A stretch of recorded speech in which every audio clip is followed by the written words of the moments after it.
Okay, so welcome to the Optical 3D Metrology for Aerospace Applications. This is a session sponsored by our S3D company, which is a sponsor of the AED Days. And now, without further ado, I will pass the word to Daniel from S3D. Go ahead. Thank you, Francisco, for the introduction. Hello, everybody. My name is Daniel Granero, and I am the project manager at S3D. With me, I have João Ferreira, which is our executive director, and we... Hello, good afternoon, everybody. And we will both want to show you a little bit of what we do and what our technology can do for the aerospace industry. So...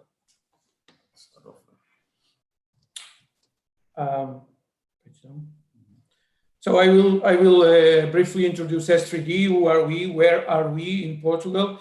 We do what we do in terms. Our market is Portugal only, not overseas. So this is the brands we deal with in Portugal. That goes from CAD, CAM, and metrology with GOM, as well as reverse engineering with the Geomagic. Talking a little bit about GOM. GOM is coming from a city Braunschweig, close to Hanover. There is a tight connection with the automotive industry, mainly with the Volkswagen.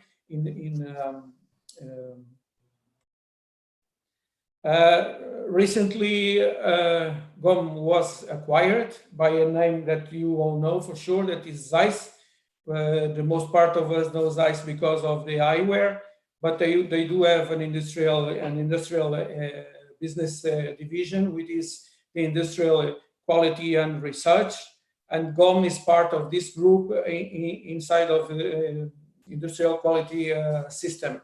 So a part of the business from Zeiss is metrology systems, and GOM is now, let's say, the Optical Excellence Development Center for Zeiss. A little bit of what is GOM. We do mainly these three fields of expertise. One is the 3D metrology, which is this picture on the left.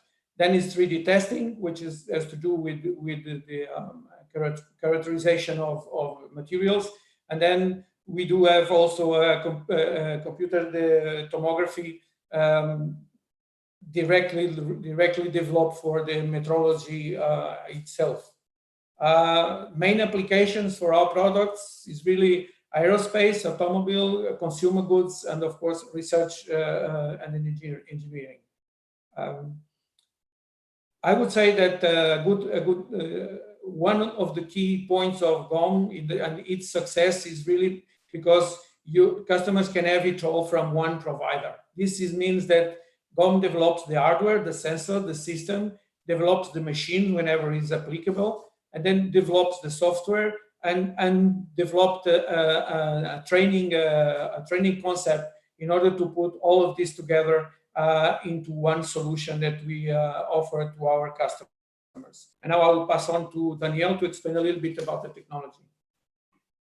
Okay, so this at any point, if they can put any questions, so we will be answering throughout if needed. Going into the technology of the optical metrology more in specific, a little bit of how does this work.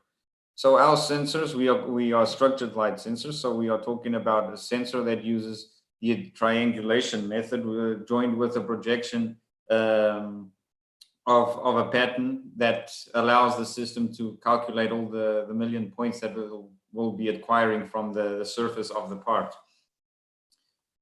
Joined with the capability of what we call a triple scan. So we are talking about a situation which is a 3-in-1 concept. So considering that a traditional sensor would have a stereo camera view, and meaning that what it scans is what both cameras are viewing at the same time. We require a little bit more because besides the stereo camera view, we are also joining the views from each separate camera, so from the left and from the right. So this meaning that we will have less images needed to scan a part, or more information for each image. An idea of how this looks like. So this is one of our sensors measuring an airfoil. And in this case, you can see the pattern that is projected and the light that is projected onto the part. The light that is used is a blue light. So we are using a frequency that is different from the ambient light, so that it will create less influence to the process itself. And after scanning the part, so the amount of images will differ from part to part, depending on what we really need. And then from this, we will divert to many applications. So the STL is what the system will give after scanning. We have a 3D data, a high resolution 3D data. And then from this, we can move on to reverse engineering, additive manufacturing, CNC machine directly, and the focus, which is the metrology itself, and the biggest slice of the applications of what we do. Joining this, we have some configuration. So the systems are always configured and built up according to the application itself. So if we need a manual system to move around an object, we can create and build such a configuration, or we can move on to automation, where production measurement is required, or repeatability, so fast scanning times, and this is all built up and specific for each of the applications. These are some of the names or the international references that are using GOM systems throughout the process in different stages. We have names like Rolls-Royce, Pratt & Whitney, Airbus, Honeywell, Arconic. So all of them are using in different ways, different configurations, but are using this technology throughout their process. So how is the technology used? So these systems are used throughout different stages within the production or within the maintenance. So we are talking about R&D, material and component testing, reverse engineering, for example, measuring manufacturing, so the quality of the parts themselves, digital assembly. So we are talking about measuring assembly components and evaluating vertically how each component interacts with each other throughout the construction. Inline automation, the quality, it's the metrology itself, GD&T specifications, for example, the entire traceability of the process going back to the certification artifacts, for example, analysis of the parts, FEA analysis or comparisons or validations, and then also the MRO, so all of the maintenance, the repairs, the overhauling done to the aircrafts, for example, where we can analyze surface defect, compare it to the nominal models, identify failure points, etc. And this is all driven by the software, the GOM Inspect suite, which will, depending on the configurations, will drive the sensors, the system throughout the measurements that need to be done. Going into a little bit more of detail and what we do in each step. So considering research and development, this normally starts off with what we call a digital twin. So it's a 3D twin of the real object. And with this, we can do material component testing, reverse engineering, as I said before, different type of applications. So one specific job that was done. So this was the scanning of the aircraft itself. So on the right side of the image, we can see the sensor on the platform, and this is used to access the entire geometry of the aircraft. So we will need platforms that allows the sensor to be elevated and acquire the required surface. So we are talking about sensors that are not handheld. So this meaning that it's based or focused for industrial metrology. So the systems require stability And when we take an image, it will verify if the stability is enough to fulfill with the precision requirements. So that's why the sensors need to be held by a stand or a robot or a tripod. So there are no handheld applications with our systems. So then, as I said, we use the platforms to access the entire geometry that is required. With the STL data, so the scan data, with this we can do studies like wind tunnel analysis, fuel optimization analysis, surface friction, flows, all using the digital twin, so the scanned geometry that we get from the object itself. This is another example. In this case, it can also be used for reverse engineering. So if we want to retrofit some parts of the aircraft, we scan it inside or outside, and so that all that work can be done virtually. Research and development again, but material and component testing. So with this topic, our sensors are used in a different way. So in this case, we are talking about 3D deformation analysis, but in a dynamic way. So going back a little step, the reverse engineering side of it, so the scanning of the object, means that when we are scanning, both the object and the sensor at the time or the second that the image is taken has to be still, so nothing is moving. With the dynamic measurement, with the case of our systems Aramis, this is done dynamically. So these are the sensors that are using for material testing, like the traditional mechanical analysis studies that are done in laboratories. So we are talking about 3D coordinates or component surfaces, displacements, velocities, accelerations, strains, all those type of evaluations done in a dynamic way. And this we can test throughout the most diverse components throughout, or the aircraft itself, subcomponents, more specialized details within parts, the construction parts, or we can go down to the elements itself, the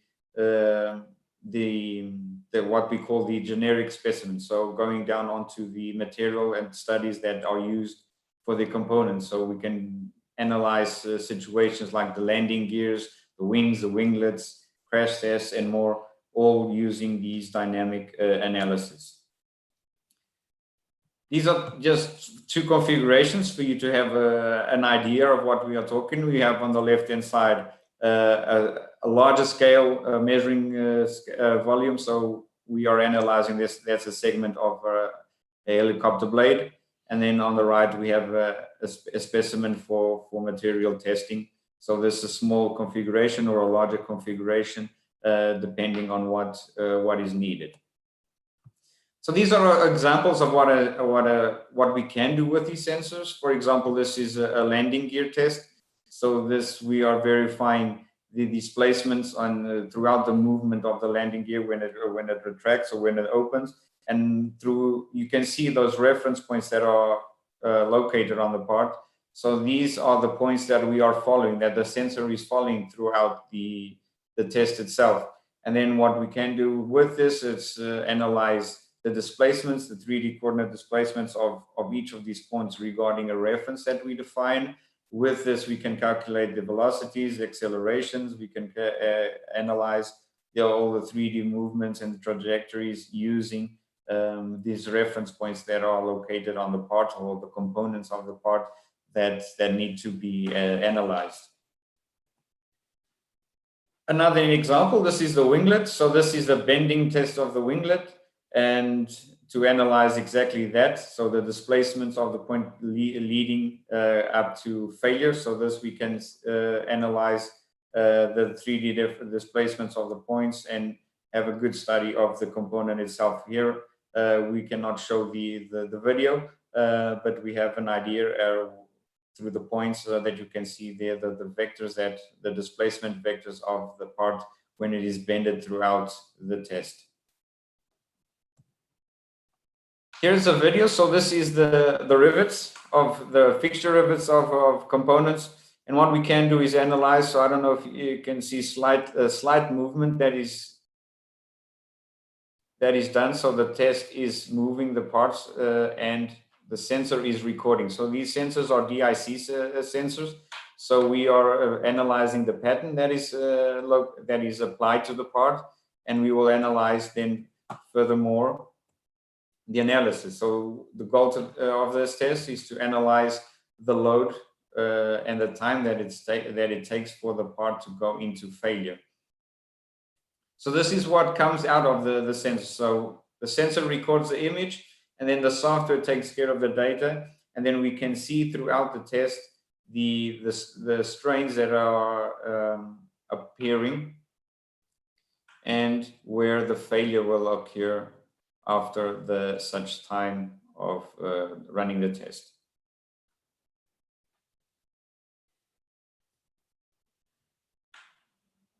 Another example of what is done is, for example, the wing bending.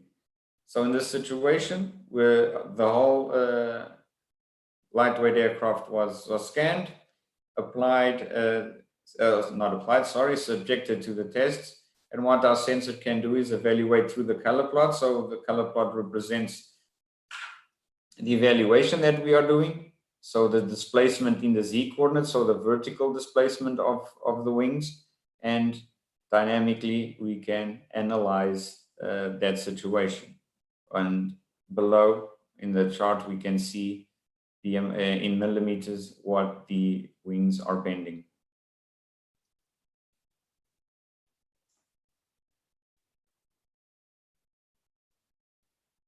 Okay, and some other analysis like the chord and all the displacements in the other directions regarding the data that we acquired. As long as we have the entire 3D data, we can analyze various types of results. So going in a little different direction again, so reverse engineering, this time of the cabin retrofit.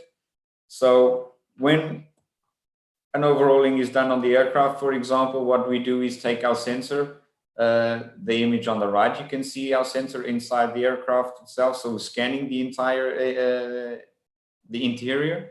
And with this, we will obtain the 3D data of the interior. And then from there, you can reverse engineer it. So 3D model the new parts, the new fixing systems, and guarantee that then everything will be fixed according to the data that was acquired. So this will reduce the downtime of the aircraft because you can really accelerate the development of the entire interior as long as we have the digital twin of the data.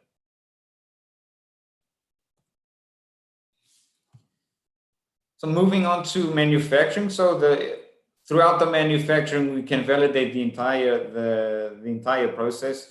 So this is the part measurement. So measure the part after it's produced.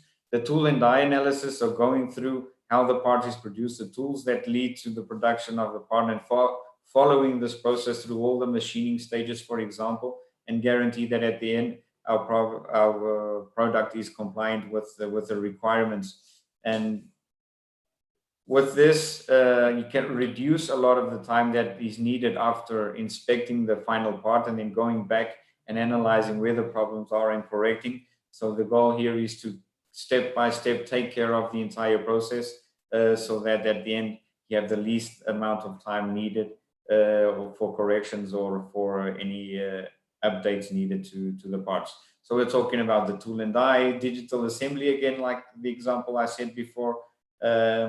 Use this for adaptive machining, in process, in line itself, so measuring multiple parts. All this is possible. An example of what is done for regarding the tools, for example. So this, we are talking about portable systems, and this can be done set it up very quickly into the production side. And so the process is something more or less like this. So the sensor is moving, not the part itself. The operator will move the sensor along while scanning the required part, or for measurement or for reverse engineering. and the software then will take care of the data. So in the screen, we can see the comparison of a color plot, comparison of the real part compared with the nominal CAD file. Here, example of a tool, same situation, a huger object, not as huge as or large as an aircraft, but the concept is the same, moving along, taking the images that are required until it's verified that we have the entire geometry. And then from there, reverse engineer this, machine this part, optimize it, for example, using to have a better control of the stock of the material that is required, reducing times, machining times for simulation or machining on air if you're not really safe on the amount of material that we have. This using this 3D data will really reduce the machining times, for example.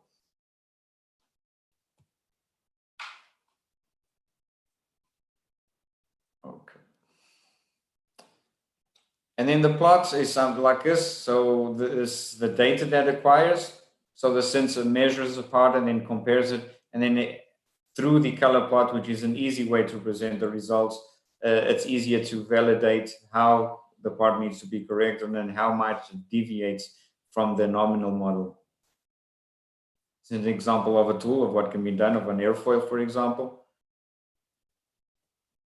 And then virtual assembly, what I was referring to before, is measure the position of each component relative to each other. So there's the mold itself, and then there's that core that's inserted, and it's the software can build up the component itself, and then you can validate and measure how the positioning is done, and you can correct positioning of components, analyzing them to each other.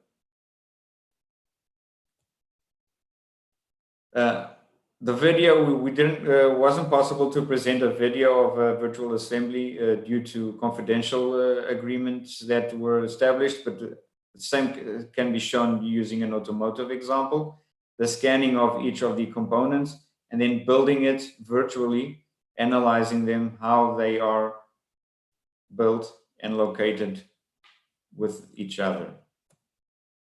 And at the end, validate again with color plots relatively to any component. So we can validate in this example for the position of the doors to the body in white, the structure itself, or the gap between the doors, and refit the fixing points, for example. So this all done virtually through the digital assembly model that we normally use.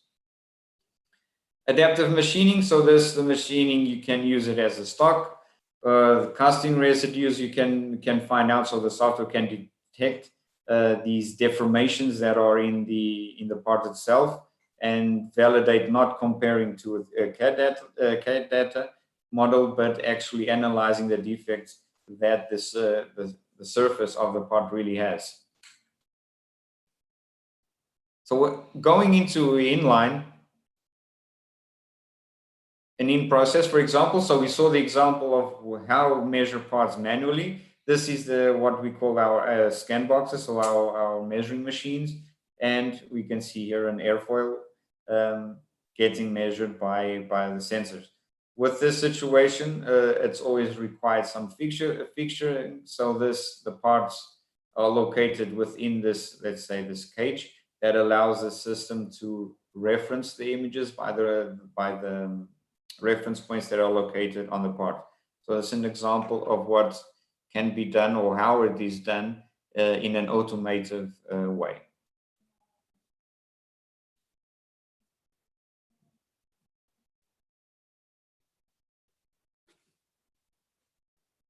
With really a higher level of automation, this is we can fit in the cabinet with several amount of parts, and automatically the system will detect the parts that are located, and then configure the scanning process and configure how the parts are measured, and all the entire the project is then led by the system and controlled. So all of the automation is done through the software, measuring the part, receiving the part, measuring it, exporting the results to a folder, or that's on the server or to the local PC for further evaluation. So this is the inline, the batch processing, when we really want to measure a lot of parts and have a high availability during the measurement.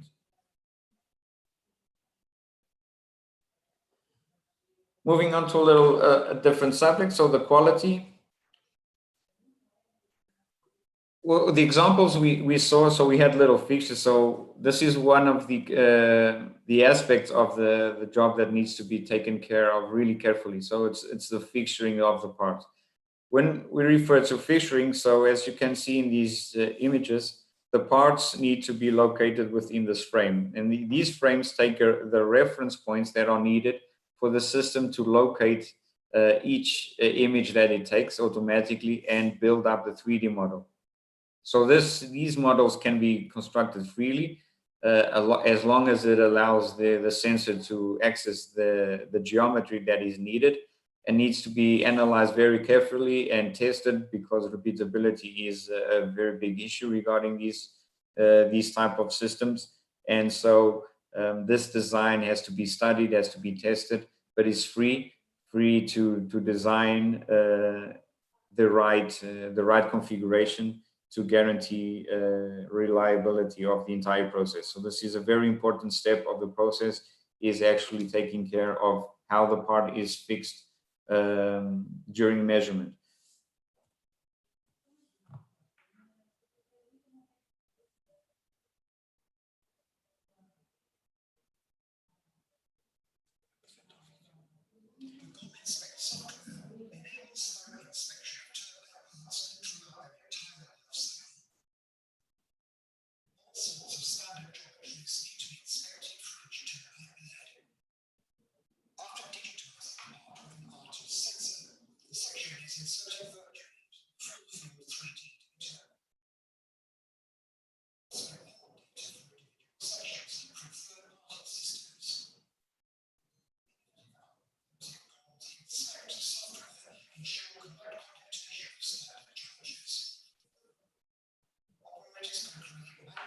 Specific inspections and add them to the workflow at any time without needing any skills.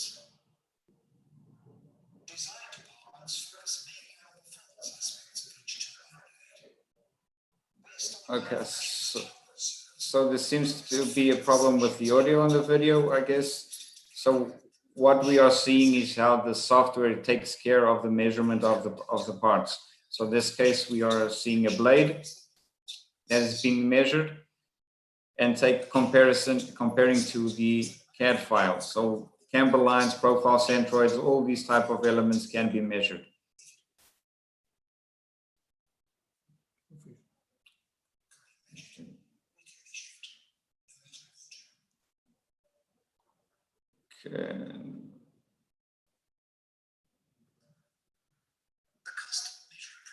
Okay. So can't you hear the no audio yet? So on the video, seems to be a problem there. Okay.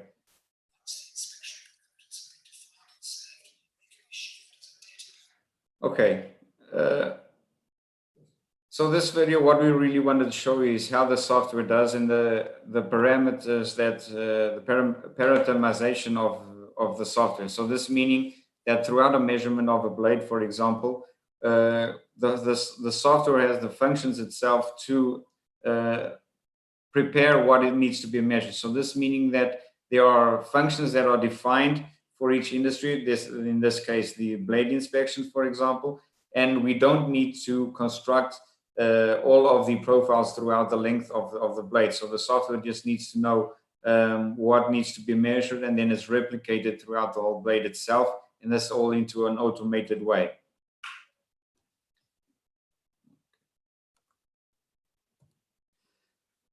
So what we are doing is something like this throughout the entire blade. So having on the left, on the right, sorry, a 3D comparison of the CAD data, of the measured part to the CAD data, and then the measurements of the blade throughout sections, throughout the entire length of the part. So measuring the leading edge, for example, the trailing edge, the maximum thickness of each of the sections throughout the entire part. And this comparing to the tolerance that is done. So what is possible to do is evaluate if the part is compliant with the tolerance or not. So qualifying it, not measuring itself. So not quantifying what is the difference, but just validating if it's in or out of the tolerance throughout the sections of each of the sections. And then what the software does, so if we measure a day's production or a week or monthly production, it's build up, we can build up a statistical analysis. So this meaning that the software will automatically give a statistical evaluation of what was measured throughout all of the parts during the day or during the week, and give us a plot with the statistical information of what was measured in each of them. Just some curiosities of the sensor that were used to measure those parts. So we are talking about the AED-5 airfoil. So having an MSA analysis, we have a typical range around 3 microns for this 10-part measurement. An example of what we are talking about. So each of these parts measured with the AED sensor, giving these results that we can see on the screen. So the AED is compliant with the aerospace standards. So this, although it can be a new approach to how things are measured, it can be used because it is compliant with several of the standards. So it's an independent 3D representation of the product, so it's retrievable over time. Data can be worked again. So if we scan the part, it's archived, and then parts can be measured again, adding more measurements without requiring the part to be scanned again. Other situations regarding the characteristic reporting. So how this is reported. So through color plots, as we saw, through tables, through product capabilities, for example. And this all tested and validated, for example, using the MSA, the measuring system analysis standards to verify the compliance of the system. Again, it's another example of this compliance. So this doesn't mean that these parts have to be measured with the CMM, a tactile CMM, for example. The optical is used within the industry itself. And as we are using 3D data, validations or measurements like product capability can be measured using and visualizing the 3D data. So not having just a table, an Excel table with the information, we can actually see the capability itself through a 3D color plot, as we can see on the screen. And then, like the traditional approaches, so not having a 3D evaluation, we can have a table that represents all the measurements that are done throughout the parts that are done, and here the percentage then throughout the MSA evaluation, for example. NatCap compliant also, so GOM is familiar with this and knows how the audits are done, and is compliant. The procedures are compliant to be in accordance with this.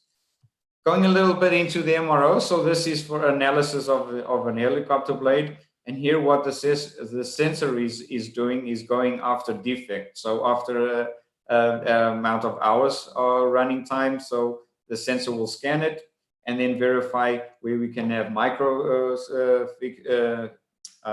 defects, cracks and situations like that. So this is not a comparison with the 3D file. It's again validation of the defects that the part may have, and this is the same situation that is applied when doing the maintenance to an aircraft engine, for example, scanning all of the blades throughout the entire engine and validating if they are in compliance or not. So this is all again through the digital twin. So the comparison in here, we can see the deviation, the deflects, and the warping that the parts can have after the usage. Example of a report like this, again, the helicopter blade with a 3D model visualization, and then at the bottom, a table depending on how each person needs the measurements presented. This can be done in conformity to that. So as I said, surface defects, we are talking about dent, bulges, delaminations that can be visualized using the optical metrology configurations. So this is what we wanted to show you, just talk a little bit of how the optical metrology is used throughout the industry. And now thank you very much for your attention. And now we are open for questions. Thank you very much, Danielle, for your very clear presentation. So starting, we have already one question, so I will ask all of the participants watching our stream to make a question, because we are now entering the Q&A time, and I have already one question. Okay, so do you consider 3D optical metrology a mainstream process already? If not, how long for this to be used in every manufacturing companies? So two questions in one. Okay. It's starting to become mainstream. So it's, if we compare it to the tactile CMMs, it's not at that level yet. Although, as I showed in the previous slide, where with the international references, we have a lot of companies. We have the big OEMs using them. So it's starting to, but not yet at the level of the tactile CMMs. How long this will take? Well, this also depends on how they are using it and throughout the process. So this can be used very quickly or accepted very quickly, depending on how it is used. So if we're using it to measure production, or if we're using it to in the engineering side of it, hopefully, well, at the moment, things are these systems are used at the engineering part of it, so the validation of the part, and starting to move into production. So this, going to the second part of the questions, how long it will to be used in every manufacturing company? Well, let's say it's hard to say how long it will be. It will depend on how it is used within the process itself.